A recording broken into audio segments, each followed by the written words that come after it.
Organ of port type और organ of port जैसे आपकी सर ये जो आपकी क्रेनियल नर्व है, जो कॉक्लियर नर्व है, वो सीधा सीधा ईयर से सीधा ब्रेन में। और ये देखिए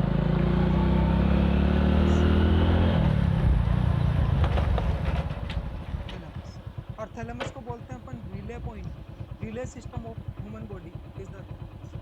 अरे रिले का मतलब होता है, सुना होगा आपने रिले रेस के बारे में, सुना है ना? जैसे जैसे रिले रेस का मतलब होता है कि एक दूसरे से जुड़ा हुआ होता है, उसके अंदर कोई वो ऐसे इसको यानी कि रिले का मतलब होता है मैसेज कन्वे करना। उस झंडी को या फिर उस डंडे को देने का मतलब ये है कि जब रिले रेस में कोई एक बंदा दौड़ता हुआ आता है तो उसका मतलब है कि वो यहाँ से मैसेज लेके आया और दूसरे को दिया और दूसरे को उस मैसेज को ये मतलब होता है रिले। ठीक है, तो सर थैलेमस को अपन रिले सिस्टम इसलिए बोलते हैं क्योंकि जो थैलेमस का काम है वो क्या है, देखो जैसे ही कॉक्लियर ऊपर की साउंड वेव जाएगी, जैसे ही कॉक्लियर ऊपर की साउंड वेव जाएगी तो उन साउंड वेव का अंदर क्या होगा कि सर कॉक्लियर ने इस नर्व के थ्रू वो मैसेज सीधा पहुंचाया थैलेमस पे। कहाँ पहुंचाया? थैलेमस पे। और दोस्तों यही रिले पॉइंट ये हमेशा क्या करता है, मैसेज को कन्वे लेगा और वो यूज करता है। जैसे ही थैलेमस में मैसेज आया, दूसरा मैसेज आया, उसने उस मैसेज को क्या किया, यानी कि जो ब्रेन वाला एरिया है, जो ब्रेन वाला एरिया है ये वाला, यानी कि वो थैलेमस क्या करता है, साउंड वेव को सीधा पहुंचाता है एरिया नंबर 4 पे। एरिया नंबर 4 और एरिया नंबर 4। ये क्या है एरिया नंबर 4 की तरफ? एरिया नंबर 4 थोड़ा सा और समझाएंगे ना, जैसे सुनने वाला, समझ में आ जाएगा। सर जैसे ही कोई साउंड वेव होगा, मैं वापस एक बार रेपिडली वो आपका जो प्रोसेस है वो वापस बोल रहा हूँ कि जैसे साउंड वेव आती है कौन वाइब्रेट होता है? यानी मैग्नेट वाइब्रेट होने से क्या होने लगा, ऑडिटिव ओसिकल्स पे एक्टिवेट होंगे। ऑडिटिव ओसिकल्स पे एक्टिवेट होने की वजह से क्या होगा, वो साउंड वेव है वो ट्रांसमिटेड होगी किसमें? इनर ईयर में। इनर ईयर में किस जगह? मेरिडियन में। मेरिडियन से क्या होगा? मेम्ब्रेनस लेवल में। मेम्ब्रेनस लेवल से क्या होगा? आपका एंडोनियम। और एंडोनियम से वो साउंड वेव कहाँ पहुंची? ऑर्गन ऑफ पोर्ट टाइप में। इनर ईयर में ऑर्गन ऑफ पोर्ट टाइप में पहुंचते ही वहाँ कौन सी नर्व थी? Cochlear nerve. कौन सी नर्व थी? Cochlear nerve. और कॉक्लियर नर्व ने उस मैसेज को लिया, उस मैसेज को लेके वो कॉक्लियर नर्व सीधा कहाँ पहुंच गई? थैलेमस पे। And the thalamus is the relay point of your body. अपनी बॉडी का रिले पॉइंट होता है। रिले का अरे मतलब होता है मैसेज को कन्वे करना। जब थैलेमस के ऊपर कॉक्लियर नर्व पहुंची तो कॉक्लियर आजा नर्व आजा ने घर क्या आजा किया, कॉक्लियर नर्व ने कहा कि मैं सुनने का सामान आजा। लेके आया हूँ। तो थैलेमस ने कहा कि अरे आजा मैं देखती हूँ कि सुनने वाली जगह कहाँ है।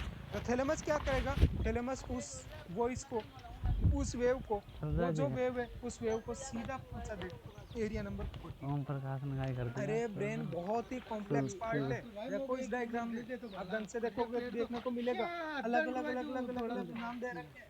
ठीक है, साइंटिस्टों ने क्या किया, साइंटिस्टों ने इस ब्रेन को समझने के लिए बता दिया कि ये तो पूरी की पूरी एक कॉलोनी है, पूरी की पूरी एक कॉलोनी है। और जिस हिसाब से कॉलोनी के अंदर पर्टिकुलर मकान होते हैं, जिस हिसाब से मान लीजिए पहला जो मकान है वो शर्मा जी का है, दूसरा जो मकान है वो वर्मा जी का है, तीसरा जो मकान है वो गुप्ता जी का है। ठीक है, तो जब किसी को आप कोई लेटर देना हो तो उसमें लिखा हो मकान नंबर 3, तो नाम पूछने की जरूरत नहीं है, सीधा जाके अपन गुप्ता जी के मकान में वो लेटर दे आएंगे। इसी हिसाब से क्या किया कि ब्रेन को अलग अलग अलग अलग एरियाज में डिवाइड किया कि नंबर 1 है वो वाला पार्ट है, नंबर 2 वो वाला पार्ट है, नंबर 3 वो वाला पार्ट है। तो जब एरिया नंबर 41 और 42 पे पहुंचे तब तक आते आते आते आते वो और एरिया में थोड़ी सी डिफरेंस होगी कि 41 वाला जो एरिया है वो 42 वाला जो एरिया है ये नीरो एरियाज ऑडिटरी के लिए काम करेंगे, ये नीरो एरिया ऑडिटरी में काम करेंगे, ये सुनने का काम करेंगे या सुनने में हेल्प करेंगे। ठीक है, नीचा दूसरा एक देखो मिनट। इसको और दूसरे तरीके से समझाता हूँ। अरे वो मान लो 4-5 कोई दिन बंदा होगा है छोड़ जिसको दे भी मेरे को हेड उतर इंजरी रहे हुआ हैं। है, हेड इंजरी होने की एमआरआई करवाया। आजा आजा ठीक है, एमआरआई के अंदर रेडियोलॉजिस्ट ने नया लिखेगा नया नीचा कि इस बंदे का एरिया नंबर 41 और एरिया नंबर 42 डैमेज है। नीचा तो तेरी आंख अब दिखाओ। यदि वो बंदा उस एमआरआई को लगा के दुनिया के कोई से भी को कोने लगा। में अरे चेक माँ कराए ये तो रियो से यार। तो वो भी यही बोलेंगे आजा आजा एरिया नीचे नंबर उतर। 41 एंड 42 इसका मतलब काय नारा दिखो। आधा तो उतरे तो उतरे इस हिसाब से इनका यूनिवर्सल कोडिंग किया था ब्रेन का। और जब यूनिवर्सल कोडिंग किया तो ओडीटी की लैंग्वेज में एरिया सामने अरे यार मुंह खाई दे 41 एरिया नंबर खाई दो मुंह के बड़े अरे यार के दिन हो गए 4 दिन हो गए अब तक मेरा उतर सर गया था जैसे कोई वॉइस आएगी तो सबसे पहले वो पहुंचेगी एरिया नंबर 41 जिसका काम होता है प्राइमरी ऑडिटरी एरिया, यानी कि सिर्फ ड्यूटी लाग जाए कोई में के बढ़िया जैसे कि आप कर रहे हो, तो मैं स्कूल बोल था रहा हूँ आप सुन रहे हो, ये काम है आपके एरिया नंबर 40। जैसे ही आपने वो चीज सुनी, उस सुनी हुई चीज को आप एसोसिएट करते हो। मैंने कल ही बोला था कि कान का सबसे इम्पोर्टेंट काम होता है सुनना, क्योंकि सुनने के थ्रू अपनी जो मेमोरी है वो मेमोरी सुनने के हिसाब से अपनी मेमोरी फिक्स होती है। और जब सुनने के हिसाब से अपनी मेमोरी फिक्स होगी तो उससे क्या होगा सर, सुनने के हिसाब से मेमोरी फिक्स होगी तो ये जो आपने अभी सुन रहे हो, इस सुनी हुई चीज को आप एसोसिएट कर रहे हो।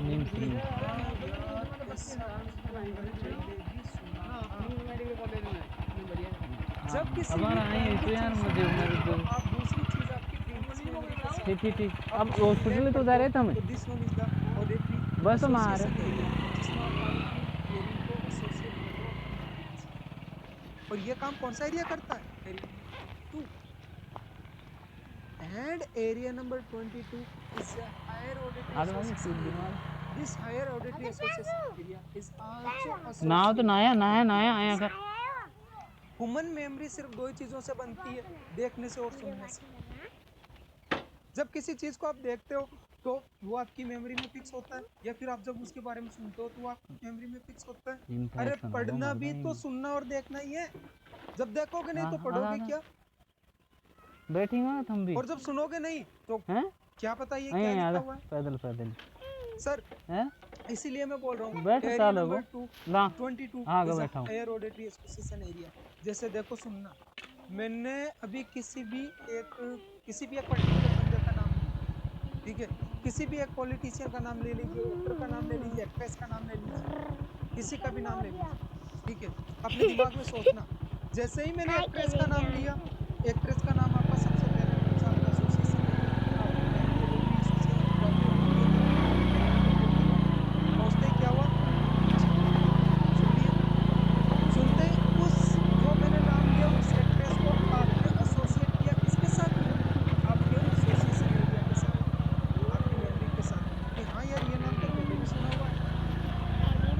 जैसे आपका हायर ये जो एसोसिएशन एरिया को गया, एसोसिएशन एरिया को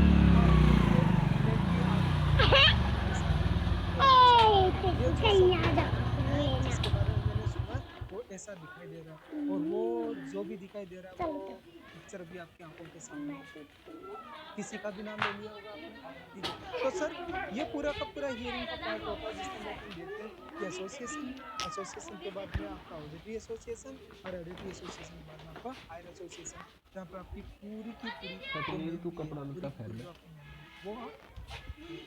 तो सर ये था अपना नॉर्मल फिजियोलॉजी ऑफ, क्योंकि वापस बोल देता हूँ एक बार, sound wave, tympanic membrane vibration, auditory ossicles fluctuation, वहां से आपका पेरिलिम्ब से एंडोलिम्ब से ऑर्गन ऑफ कोर्टाई, और ऑर्गन ऑफ कोर्टाई से आपका कॉक्लियर नर्व कहाँ लेके जा रहा है? ये कॉक्लियर नर्व लेके जा रहा है आपका थैलेमस पे, और थैलेमस से कहाँ जाएगा? थैलेमस का काम क्या है? रिले का मैसेज कन्वे करने का। कहाँ मैसेज कन्वे करेगा? वो मैसेज कन्वे करेगा आपका ऑडिटरी एसोसिएशन, आपकी प्राइमरी ऑडिटरी एसोसिएशन, और primary auditory area is 41, association area is 42 and higher auditory association is the 22.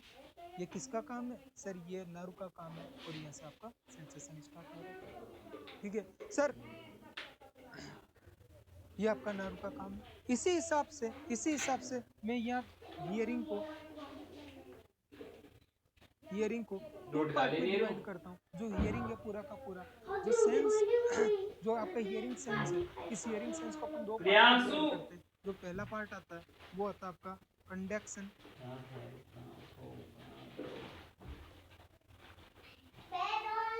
और second one is the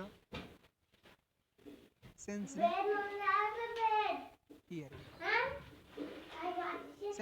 hearing.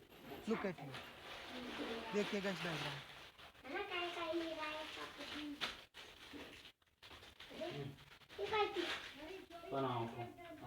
इस डायग्राम को ढंग से देखना, इसको पूरा का पूरा मैं सेंसरी हियरिंग और इसको कंडक्टिव हियरिंग को मैं समझा रहा हूँ। डायग्राम देखिएगा, सुनिएगा।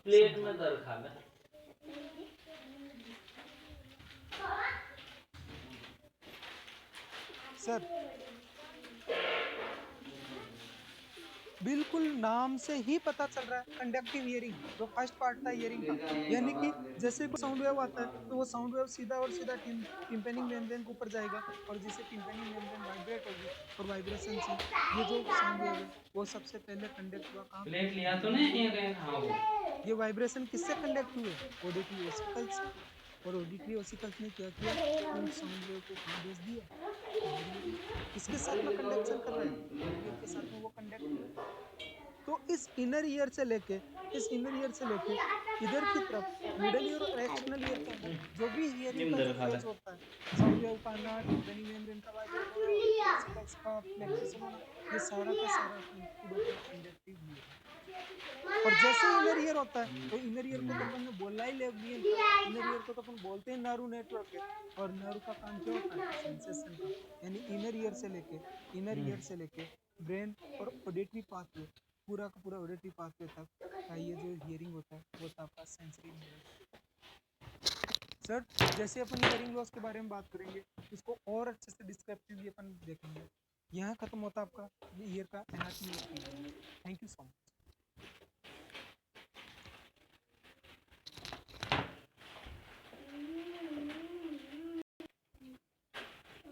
Now we will start the disease portion of ear. Disease portion of year start करने से सबसे पहला जो पार्ट अपन पढ़ेंगे वो पढ़ेंगे डिजीज कंडीशन ऑफ एक्सटर्नल। बिल्कुल छोटी छोटी सी दो डिजीजेज हैं, लेकिन बहुत ज़्यादा इम्पोर्टेंट है। इम्पोर्टेंट इसलिए है कि जिस लेवल का CHO एग्जाम है, नॉट ओनली CHO बल्कि जैसे मैं पिछले 15-20 एग्जाम 8-10 एग्जाम मैंने देखे हैं, उन एग्जाम में से जो मैक्सिमम क्वेश्चंस अराइज हुए हैं ईयर में से, वो हुए आपके एक्सटर्नल ईयर। ठीक है, आप लोगों ने दिए होंगे तो आपके सामने भी क्वेश्चंस आएंगे। ठीक है, उसी हिसाब से मैं बोल सकता हूँ बहुत ही इंपॉर्टेंट एस्पेक्ट आपका एक्सटर्नल ईयर का जो डिजीज कंडीशन है। Sir external ear disease conditions के अंदर जैसे कि अपन ने देखा है कि एक्सटर्नल ईयर जो है इसके आपके दो बड़े बड़े पोर्शन थे। कौन कौन सा था सर? पहला जो पार्ट है दैट वन इज द पिना, and second one is the external auditory canal. और इस एक्सटर्नल ऑडिटरी कैनाल को अपन ने देखा कि सर ये जो एक्सटर्नल ऑडिटरी कैनाल है वो लगभग 2.5 to 3 सेंटीमीटर के लगभग लॉन्ग होती है। दो पार्ट देखे थे, एक्सटेंडेड फ्रॉम द पिना टू टिम्पेनिक। सर इसी दरमियान अपन ने एक चीज देखी थी, और वो ये थी कि सर ये जो आपका एक्सटर्नल ऑडिटरी कैनाल है, इस एक्सटर्नल ऑडिटरी कैनाल के अंदर एक केमिकल बन रहा था, एक केमिकल सीक्रेट हो रहा था, यह केमिकल का डिपोजिशन हो रहा था, जिसको अपन ने बोला था ईयर वैक्स। क्या बोला था? Ear wax. ईयर वैक्स, बहुत बढ़िया। सर जो अपना सबसे पहला डिजीज कंडीशन है वो यही है, ईयर वैक्स डिपोजिशन। मैं इसको डिजीज नहीं बोलूंगा, मैं इसको डिजीज इसलिए नहीं बोलूंगा क्योंकि ear wax deposition is a physiological process. ठीक है, जैसा कि बहुत सारे लोग होते हैं, अपन देखते हैं कि जो ईयर वैक्स का डिपोजिशन है, या फिर मैं ईयर वैक्स को हटा के थोड़ा सा मैं बोलूं तो ईयर वैक्स है वो बना किससे था? कल की क्लास में अपन ने डिस्कस किया था कि यार यहाँ की जो स्वेट ग्लैंड है, यहाँ की जो सीबेसियस ग्लैंड है, वो सीबेसियस ग्लैंड और स्वेट ग्लैंड अपना सीक्रेशन कर रही थी, और सीक्रेशन करने से जो भी यहाँ की स्किन वगैरह शेड हुई थी वो सारी की सारी मिलके आपका कुछ केमिकल डिपोजिशन करवा रही थी। उस केमिकल डिपोजिशन को अपन ने क्या बोला? Ear wax. तो ये जो डिपोजिटेड पार्ट है या फिर ये जो ईयर वैक्स है, ये देन होती है स्वेट ग्लैंड की और सीबेसियस ग्लैंड की। अब देखो सर, बहुत सारे ऐसे ह्यूमंस होते हैं अपना आसपास ही होंगे जिनको पसीना बहुत ज्यादा आता है, बहुत सारे ऐसे होते हैं जिनकी ऑयली स्किन है। अब जिनको पसीना, बहुत सारे ऐसे होते हैं जिनकी जो स्किन है वो बहुत ज़्यादा आपकी सेड होती है, बहुत ज़्यादा स्किन वो निकलती है। ठीक है, तो ऐसे लोग जिनके अंदर सीबम ज़्यादा फॉर्मेशन होता हो, जिनके अंदर स्किन का जो सेडेशन है, जो स्किन सेड जो हो रही है, स्किन जो उधड़ रही है, स्किन जो टूट रही है, यदि किसी बंदे में स्किन शेडिंग ज्यादा हो तो उस बंदे के अंदर डेफिनेटली ईयरवैक्स का प्रोडक्शन है वो इंक्रीज होगा होगा। और जब इसका प्रोडक्शन इंक्रीज होगा तो डिपोजिशन ऑटोमेटिकली बढ़ गया। अरे यस और नो? तो sir earwax deposition is not a disease, it's a physiological reactions. दूसरी कंडीशन में मैं बोलूं तो सर ये जो ईयरवैक्स आपके बॉडी में बनता है, अपने में से कितने लोग होंगे जिन्होंने ईयरवैक्स को हाथ से रिमूव किया, मैनुअली रिमूव करते हैं? बहुत कम जो कि मैनुअली ईयरवैक्स रिमूव करते हैं। ईयरवैक्स है वो ऑटोमेटिकली रिमूव हो जाता है। कैसे रिमूव होता है? ईयरवैक्स रिमूवल बाय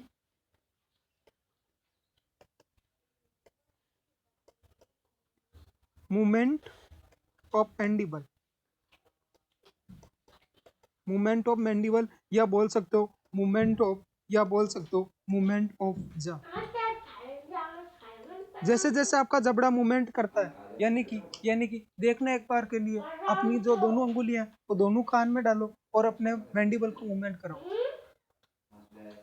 जैसे ही मैंडिबल मूवमेंट आप फील करोगे आप देखोगे कि आपके कान के अंदर या आपके एक्सटर्नल ऑडिटरी कैनाल में एक पेरिस्टाल्सिस डेवलप हो रहा है।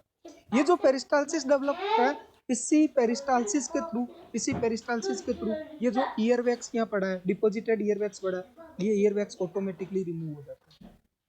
और जब ये रिमूव हो गया वापस नया बनेगा और नया वाला भी रिमूव हो जाएगा। लेकिन बहुत सारे लोगों के अंदर क्या होता है कि ये जो पेरिस्टाल्सिस है वो डिक्रीज होता है, और डिक्रीज होने की वजह से फर्दर मैं वही बोलूंगा, जब रिमूव नहीं होगा तो डिपोजिशन क्या होगा?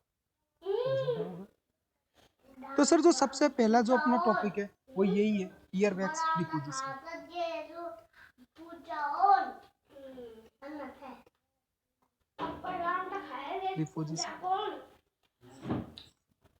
क्या डेफिनेशन लिख सकते हैं? Excessive deposition of earwax, excessive deposition of earwax, earwax. Sir, it will be physiological and pathological. Sir physiological तो अपन ने डिस्कस किया कि फिजियोलॉजिकल किस हिसाब से फिजियोलॉजिकल है। सर फिजियोलॉजिकल तो है, मान लीजिए किसी के अंदर जो सीबेसियस ग्लैंड है वो एक्सेसिव इसका फॉर्मेशन बन रहा हो, एक्सेसिव फॉर्मेशन होता हो, ठीक है। मान लो किसी के अंदर स्किन शेड है वो ज्यादा होती हो। पैथोलॉजिकल कैसे हो सकता है? सर पैथोलॉजिकल हो सकता है कि मान लो किसी बंदे के अंदर जो एक्सटर्नल ऑडिटरी कैनाल जो है इसका एट्रेसिया हो रखा हो। एट्रेसिया का मतलब होता है कि जो टोटल जो विडनेस है वो कम हो, संकड़ा हुआ हो, एट्रेसिया हो, ठीक है। जैसे बोलते अपन इसोफेजियल एट्रेसिया बोलते हैं, ठीक है। सर एट्रेसिया का मतलब होता है कि जो टोटल नेचुरल जो विड्थ होनी चाहिए वो विड्थ ना हो, उससे कम विड्थ। जब उससे कम विड्थ है तो डेफिनेटली जो फॉर्मेशन हो रहा है वो वहीं डिपॉजिट होना स्टार्ट हो जाएगा, और वो डिपोजिशन होने से क्या हो जाएगा? सर डिपोजिशन होने से वो फर्दर कुछ ना कुछ इम्पैक्ट है वो लीव करेगा। सर क्या कॉजेज है, क्या कॉज है ईयरवैक्स डिपोजिशन का? पहला मैंने बोला एक्सेसिव प्रोडक्शन, दूसरा मैंने बोला है decrease peristalsis of external auditory canal. तीसरा मैं बोल रहा हूँ वो ये है external auditory canal atresia, external auditory canal atresia. Sir क्या इम्पैक्ट आएगा, ठीक है, क्या इसका इम्पैक्ट आएगा कि जो आपका ईयरवैक्स डिपोजिशन हो रहा है, ये ईयरवैक्स डिपोजिशन क्या इम्पैक्ट डाल सकता है?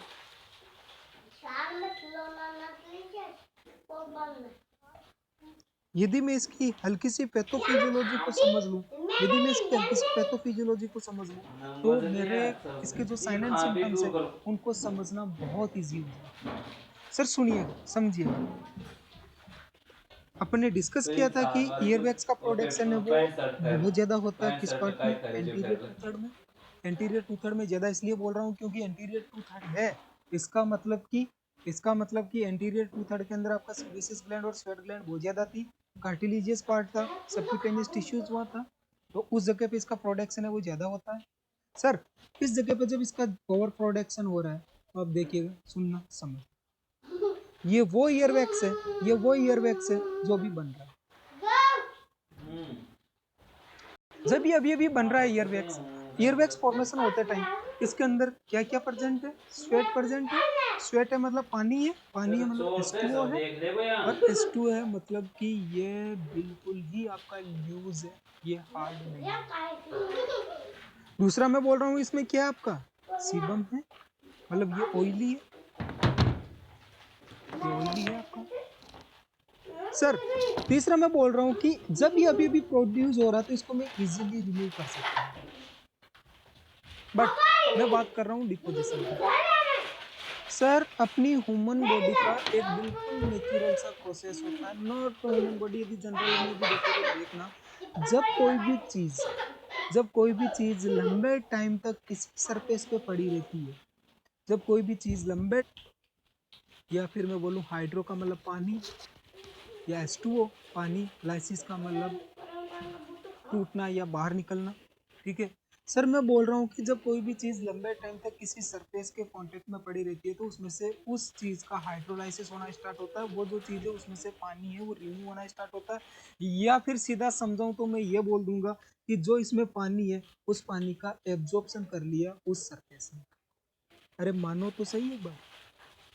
सर यही ईयरवैक्स में हो रहा है कि जब आपका ईयरवैक्स यहाँ पड़ा है जिसके अंदर स्वेट था, पानी था, और पानी की वजह से ये इजीली रिमूव हो जाता था, लूज था, बिल्कुल हार्ड था नहीं, तो जब यहाँ ये पड़ा है तो पड़ा रहने की वजह से क्या होगा कि इसमें से H2O है, उस H2O का रीएब्जॉर्प्शन कर लेगी,